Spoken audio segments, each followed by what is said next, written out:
Okay, let's talk about the middle third or mid-shaft clavicle fracture. Start with a case introduction. This was a 23-year-old male football player, American football player. He had right shoulder pain after a hard hit during preseason practice. On the sideline, he was noted to have point tenderness and a gross deformity of the mid-shaft of his clavicle, and his neurological exam was normal. X-rays were obtained shortly after, which showed a closed mid-shaft comminuted fracture of the right clavicle with 2 centimeters of shortening, and after discussion with the team physicians, the patient decided to have surgery to fix it. So let's talk about mid-shaft clavicle fractures. This is our patient. You can see here in the middle of the clavicle, there's this displaced mid-shaft clavicle fracture. You can see another fragment there just to the left of the red arrow. You can also see the surgical history here in his right shoulder as well. So let's talk about mid-shaft clavicle fractures. They are one of the most common fractures in adults and children. In kids, they're up to 15% of fractures, and they're sort of bimodal in their distribution, with young males affected due to trauma, and then elderly patients over 70 due to falls.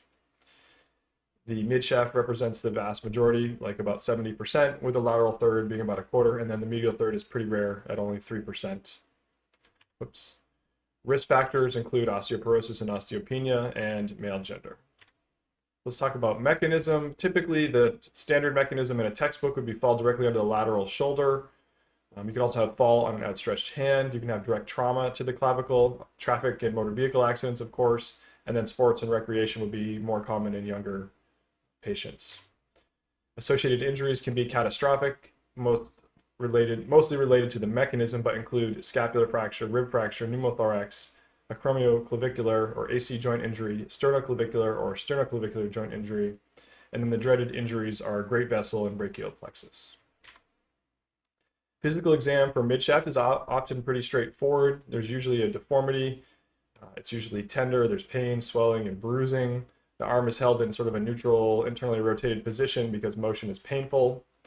And the most important thing about the physical exam in patients with a suspected or known clavicle fracture is to do a thorough neurovascular exam to rule out any evidence of neurovascular compromise, which would require a much bigger workup than just x-rays of the clavicle. Imaging, radiographs are sufficient for midshaft and for lateral third, not for the medial. If you think they have a medial clavicle fracture and you're underwhelmed or not sure on x-rays, you need to get a CT or perhaps ultrasound. There's something called the Zanka view where they tilt the beam cranially a little bit, or cephalad, which is what we're looking at on the right side here. This is actually showing us the AC joint in the Zanka view. And then you can get a CT, not needed for diagnosis, but can characterize the degree of injury better, or evaluate for any articular or intra-articular extension, any neurovascular injuries. And then ultrasound has been found to be both sensitive and specific. Non-operative management is indicated for most middle third clavicle fractures. And one study found the patients who had no surgery had higher satisfaction scores. Indications are minimally displaced with less than 2 centimeters of shortening and no neurovascular injuries. Treatment is essentially a shoulder sling. Figure of 8 splints are no longer used. And then early range of motion and physical therapy, typically under supervision of a physical therapist or physician. Operative management indications would include occupation. For example, an elite athlete like our patient may choose to have surgery. And then some other indications include 2 centimeters of shortening, skin tenting, which would suggest an impending open fracture, an actual open fracture, neurovascular injuries, polytrauma, and floating shoulder, which is where there's some type of scapular dissociation along with the clavicle, essentially means that the glenohumeral joint is no longer articulating with the torso. Pediatric considerations are basically similar. There's not much controversy here. The bones in kids heal quickly and they remodel well, so they do well with non-operative management. Return to play is basically around 6 or 8 weeks in most patients. They must have full range of motion, normal strength, and no pain with forceful palpation. And obviously there's more nuance to that, but that's the gist of it. Complications include non-union, and risk factors for non-union include displacement, comminution, advanced age, female gender, and tobacco use, malunion, and then chronic pain, shoulder dysfunction, poor cosmesis, and post-traumatic arthritis as well.